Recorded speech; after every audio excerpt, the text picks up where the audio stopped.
Welcome, everyone, to another episode of STL Arena here on Field Sports Network. Boy, this 2 weeks did not expect a few things to happen here since the last broadcast with the schedule. Before we continue, let's go and discuss with the AF1 schedule here, because let me bring that up here, because some notes came up when doing this. And as of right now, hold on, there we go. We have the schedule here, and interesting notes here, and it also was commented on, is that, as you know, there's 14 weeks, and there's going to be 2 byes for each team. And interesting enough, like, you got the former AF1 champions, the Arena Football League champions, the Billing Mustangs. They don't actually start having their first home game until week 5, which was kind of interesting. And even the owner, Stephen Titus, he went and saw and basically said that they were like, it's disappointing that, but the venue was booked for those states. And honestly, it's a good thing for the venue, but not what was going on at the time. So it's kind of interesting, so to say the least. So and that was kind of interesting too. And then looking at also as well is that they're only, except for the home week, the other weeks that don't have any buys whatsoever by any teams are week 6, 7, 11, and 14, the final week. So those weeks you will not have any buys whatsoever. Interesting enough too, Nashville has actually 5 straight home games with a bye put in kind of the middle of it. And also too, excuse me, that the Salina Liberty have 4 straight home games. Those are like the straight, like, home field advantages I saw with going through the schedule here. And schedule's pretty good. You got of course, the first, let me get my way to see it a bit better. Got, of course, the game of the week there with Albany going to Orlando, and then Washington is going to have them field the new team of the Arizona Bandits. And that's the schedule's pretty good, I thought. The schedule release is pretty good. And one thing that was kind of mentioned after the schedule release was when Jeff Fisher was interviewed, because there's going to be 12 teams, and you got already 2 teams in the pipeline for next year for expansion, so a total 14 teams. And he also discussed that there is probably going to be some aggressive expansion, so I kind of thought that was interesting too. Of course, you only got 3 divisions. You got the Central, the East, and the West. Because if you go by the map, then you got, because the 2 teams, you got Stockton right here, and then you got the STL Kings right there as the expansion teams. Then it's like, okay, so where are you going to fill up the other teams here? Because you already got 1 team in the West, and honestly, and you're going to have the Monterey Kings as essential, so you got to get another East. So that would be, there would be 15 teams right there. So probably get another 3 to have about another, excuse me, to have 18 teams, or they could go to 20. So it's kind of interesting to discuss how that's going to work there. So it's just quite interesting to see how it goes from how this has gained, because we have to remember AF1 originally is the Arena Football League, but they left because of all the dang turmoil caused by Lee Hutton, and then of course didn't get paid by CC Sports for having that Brawl the Ball championship. Now it's going to be like they're on their own here. They got some got teams, and then their new teams coming back. Because, as I said, like the newest team, because I'll bring the logo out, you got the Arizona Bandits right there. And also, congratulations to a big part of our show during his guest appearance, Zach Kilman.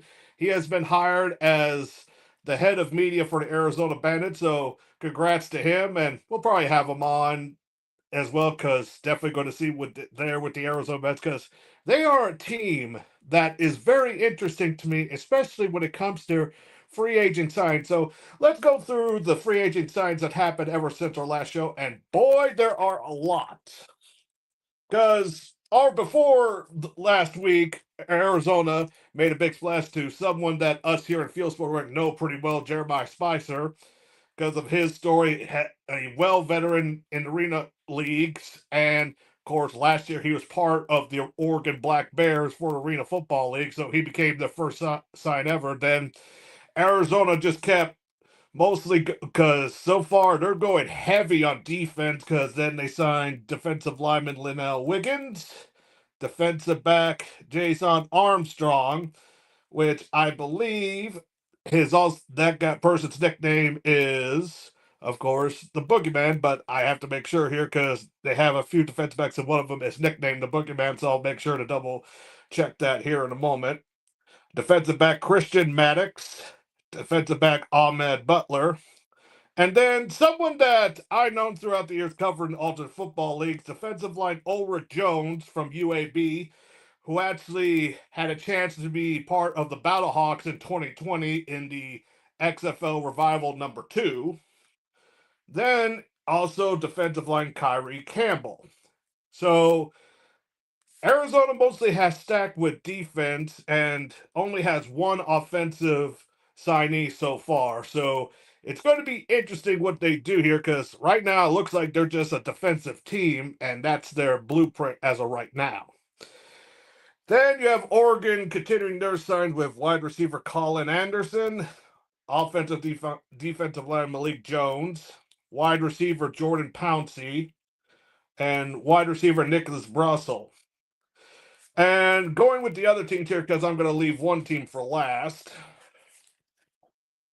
here, and that is in a moment here. Then you got Selena Liberty with a few signings itself: wide receiver Stickson, defensive back Shaquise Bond, defensive line Bryson Kelly, running back Luis Gonzalez. And then they also released linebacker George Lyria, the only released player throughout the last 2 weeks since our last show. The Orlando Predators signed running back Tarek Tisdale, wide receiver Lonnie Outlaw, defensive back Josh Jenkins, and defensive line Roderick Henderson. Then you got Billings signing linebacker Khalib Slaughter, offensive line Tyler Royal, and wide receiver linebacker Royce Higgins. Then Albany signing Mike Lee, defensive back, linebacker Drew Singleton. And Southwest Kansas signed defensive back Matt Frice Jr. And interesting enough, also defensive line Raquan Ramsey, who actually played for a local college here near the St. Louis area with Missouri Baptist Youth. So congratulations. This is going to be better than, because I'm wearing a shirt of St. Louis Bandits, and they were actually going to be signing a heck of a lot of players from Missouri Baptist University. And actually, we're using a journalistic program team that was coming from MoBAP, but then, boy, that wasn't good. That got burned pretty quickly. Washington signed only one player, wide receiver Lee Darian McAllister. Then you got Nashville, who actually signed one of the released Monterey players, because they signed 3 players, and then after they said, well, we're not going to be playing this year, they released all 3 of them. The first one out of those 3 that signed, and so far, is linebacker Ariza Thibodeau. Man, it's hard to pronounce those French names there. And then defensive back Amos Coleman III. So that was kind of good for Nashville, finally signing some players after being dormant for so long. Then finally, one of the newest teams, and another thing I'm going to mention them a little bit later in the show before we end. That's, of course, the Corpus Christi Tritons. And I'll bring out this because supposedly this is their main logo here. Even though their social medias have this one as their header. I mean, main icon as there. So it's kind of interesting. So let me bring back the main logo there. So they basically signed about almost a whole team already. They re-signed some players from that they had last time, but mostly new signees because remember, the Corpus Christi Tritons were supposed to be part of the National Arena League this coming season, and that was announced for the championship. And then all of a sudden, they came out saying they were moving the goalposts and stuff, and then it just suddenly and then they were not playing there, and so AF1 checked into them, and now they're in, and they're in the Central Division, the AF1. So with their team, they signed wide receiver Javante Coleman III, re-signed from last year's team running back Josiah King, defensive line Daniel Bryce, re-signed linebacker Chase Ali Suckus, interesting name, running back defensive back Damian Francis, and then interesting to note, quarterback Javante Johnson, who was the quarterback of the Harbor Monsters for the Arena League, the championship team last year. So we covered also the Arena League here, and the Arena League Harbor Monsters defending champions have already need a new starting quarterback, so that's going to be interesting for their second season, and congratulations to them. So it's going to be interesting how they go from here. Then they signed defensive back Lacasian Murray, fullback linebacker Chai Hill, running back defensive back Mustafa Strong, linebacker Jalen Brown, offensive lineman Terrence Ames Jr., defensive line Gene Tapia, and we're not done still. Pretty impressive for signing all these players and not even been part of the league for like a month. Then you got defensive end Kevin Thompson Jr. and also defensive back Joe Powell, a veteran in the arena game and also a veteran when it comes to also other spring football leagues like the XFL, UFL. And of course, us Battlehawks fans will remember that Joe Powell was the one that scored that kickoff return off a reverse, and that in 2020, and that place got loud when it happened, and I was there. And he also played a little bit more for the Arlington Renegades. So right now he's with Corpus Christi right now, and who knows, he could still be signed by Arlington if they still want him. Defensive end Robert Fuentes. Offensive line Larry Williams. Defensive back wide receiver Isaiah McFarland. Wide receiver / quarterback Arthur Anderson IV. Wide receiver Quintarius Workman. Wide receiver John Williams, and finally, dear Lord, Savanti Davenport. That, as I said before, for only being in the league for 2 weeks, and basically they signed a team. It's quite impressive, if I do say so, and a very good, competent team, and I'll say the least, because I'm just for they come basically running the gate, signing the players they can, resigning the few that they did, because right after they announced they weren't playing the National Arena League, their coach left. They did sign a new coach, but they mostly, and a lot of their players from last year's team have signed to IFL teams, so they re-signed the few players that weren't signed, then just basically reload the whole roster. So honestly, Corpus Christi is going to be very competitive. So the 3 Kansas teams, you need to watch out here, because it's not going to be like you would think that there's good chance. You have at least a 75% chance in the Central for a Kansas team to win the Central Division. So I don't know. The way I look at this team, it's going to be very competitive, and you got a mixture of new people and experience. I'm going to say there.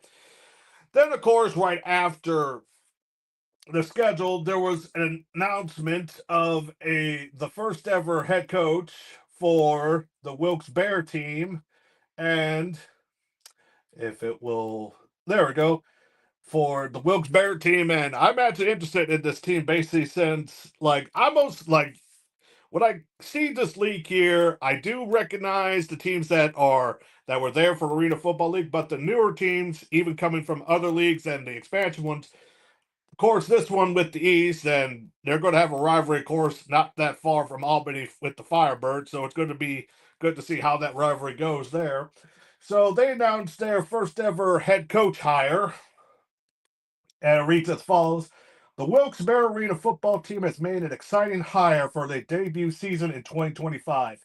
Sean Leota has been hired as the first head coach in team history and brings a wealth of experience to Diamond City.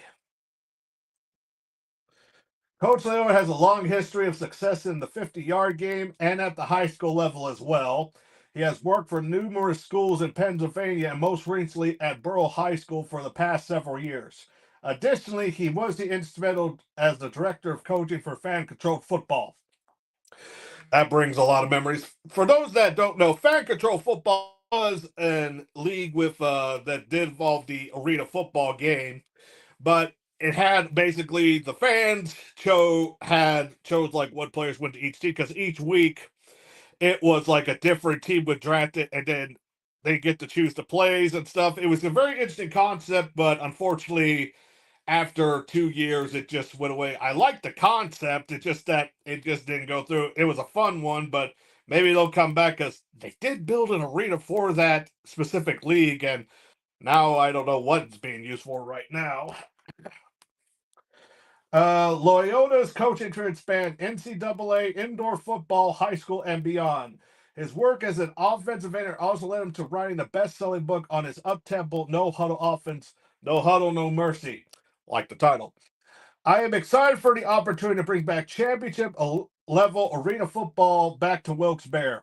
I am excited about the vision owner Matt Rowland has for this franchise in the direction of arena football one, said Sean Leota.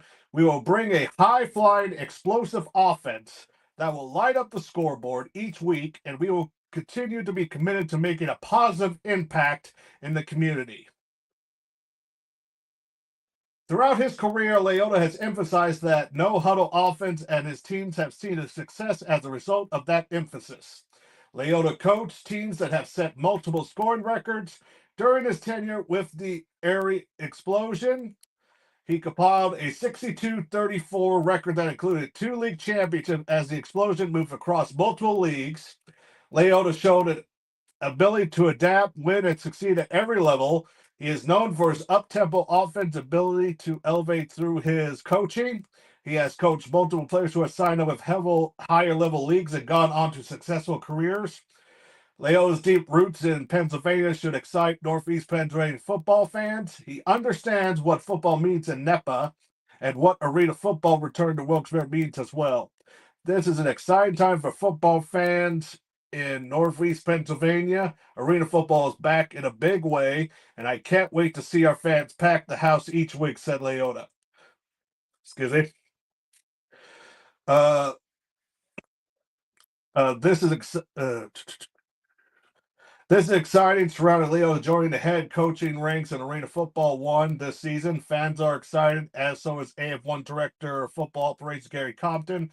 Compton said, I am super excited about this hire. Sean brings a long history of success to AF1. It will be exciting to watch him build the program in Wilkes-Barre as the head coach. Wilkes-Barre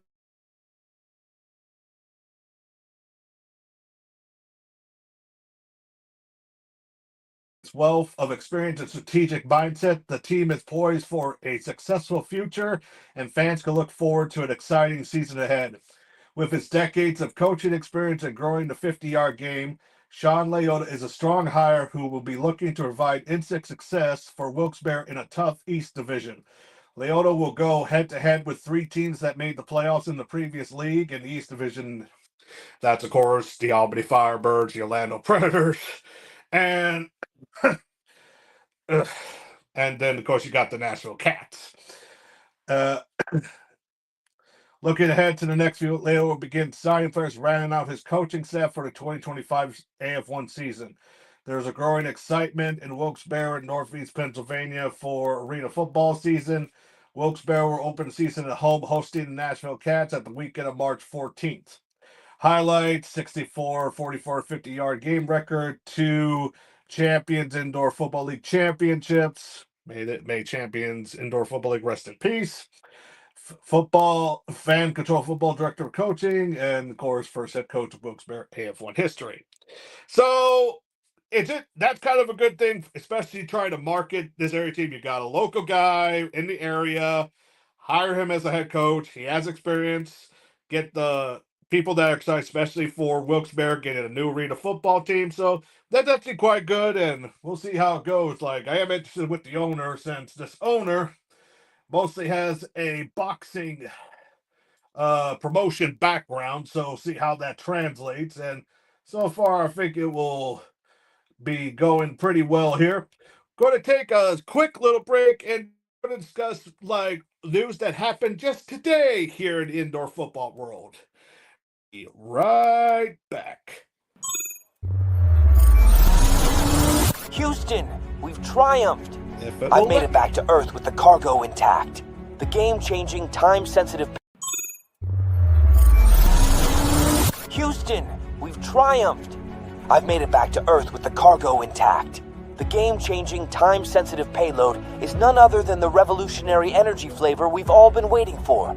Introducing Merc Mayhem Cherry Limeade. Merc Clan played a crucial role in securing this energy flavor, and together we've unlocked the future of power. Merc Mayhem is not just a drink, it's a statement, a fusion of relentless energy and bold flavor.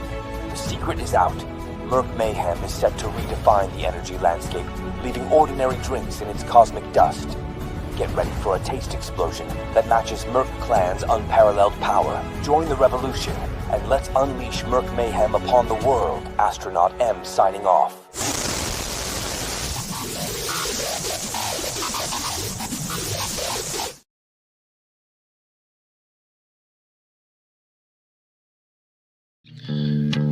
Same great taste.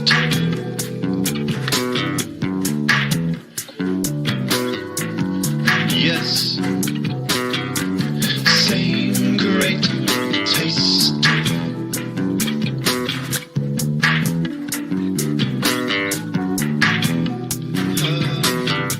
Same great taste.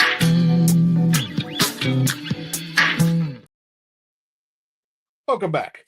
So today it was announced because here in our show we discuss not just AF1. We do the Arena League, we also do the Indoor Football League, and we also do the National Arena League. And today's news comes, of course, now from the National Arena League, the NAL. And today, after I'll get to it some more. One of the teams had announced they have ceased operation, which is the Harrisburg Stampede. And they came out with a statement this morning. Dear Stampede Nation, it's with a heavy heart that I write to inform you of the difficult decision to cease operations of the Harrisburg Stampede effective immediately. After careful consideration and elevation of the current business environment, we have determined that it's no longer feasible to continue operations. This has been one of the toughest business decisions in my professional career because of you, our fans, sponsors, players, and staff. When we relaunched the Stampede last year, it was to bring all of you together. Unfortunately, rising costs and challenging environment has made it impossible to continue and be a viable team business. With rising costs and hurdles has left me with no other option, we want to express our deepest gratitude for your loyalty and support since we relaunched.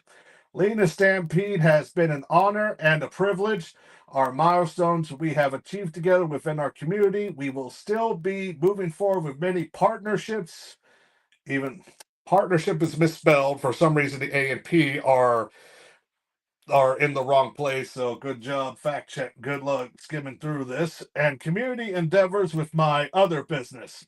We will fulfill our commitment to the nonprofits and strive to make a difference in our neighborhoods and communities.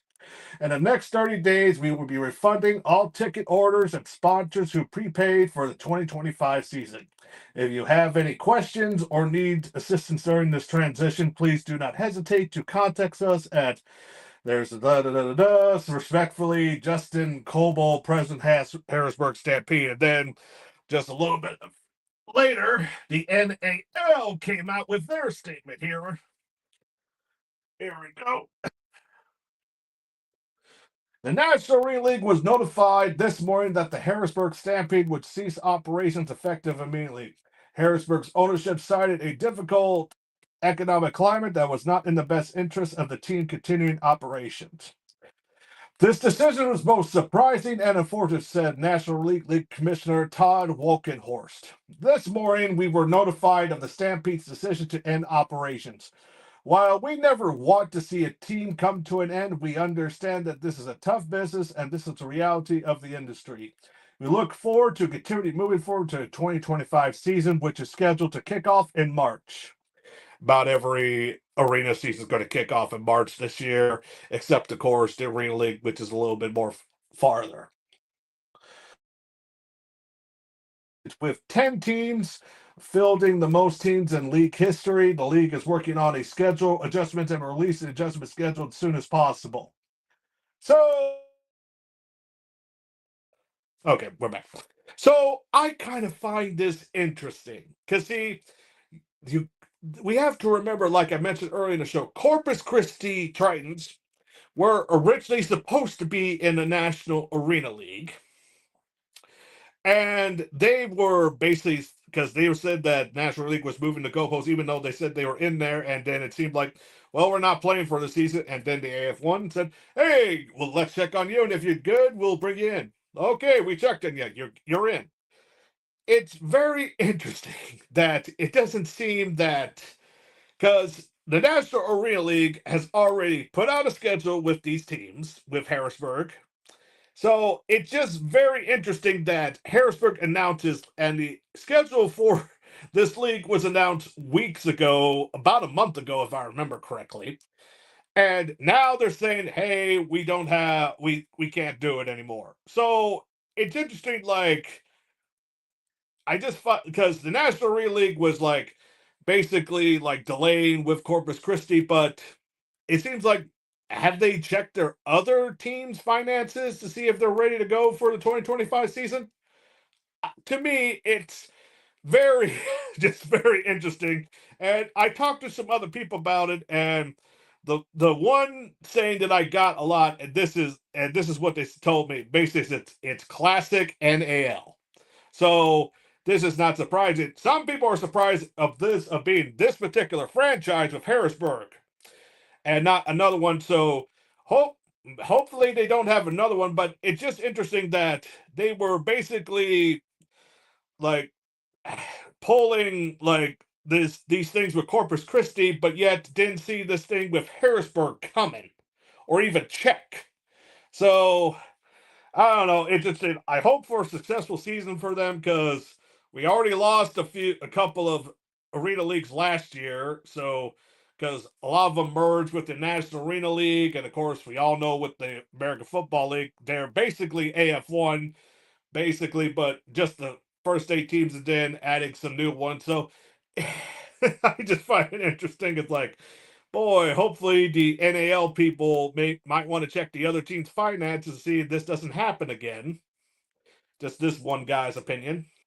So that's it for this weekend. We're going to get more free agent sites now. I do find it interesting that as right now, Wilkes-Barre, they announced a new head coach. No free agent signings yet, but we'll probably get it soon. Then Corpus Christi basically seems like they're done with their deal.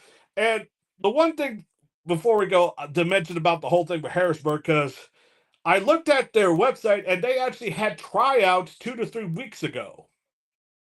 Interesting. It's just like, when did your company check your guys' finances to figure out, hey, we're ready to go? It's like, even though we're about 4 months away from indoor arena season to start, just like you guys haven't checked up on it already here.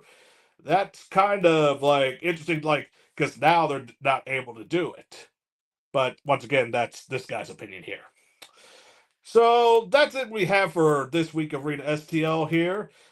Be sure to join us. Like, I believe I will have a show next week, and hoping to have a guest to talk about all things indoor football and arena. And just another thing too, because since I am thinking about changing the name of the show, I call Arena STL, but since St. Louis doesn't have an arena football team yet, it kind of seems right to probably change it for now. But I'll go into that probably next week, or have a new name here by next week or pretty soon. So be sure to check of maybe changing the name of the show here. Thank you guys for joining us here at Field Sports Network.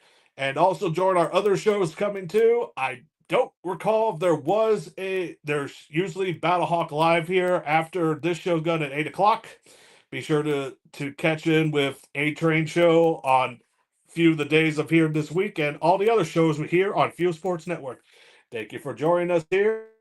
See you guys until next time. See ya.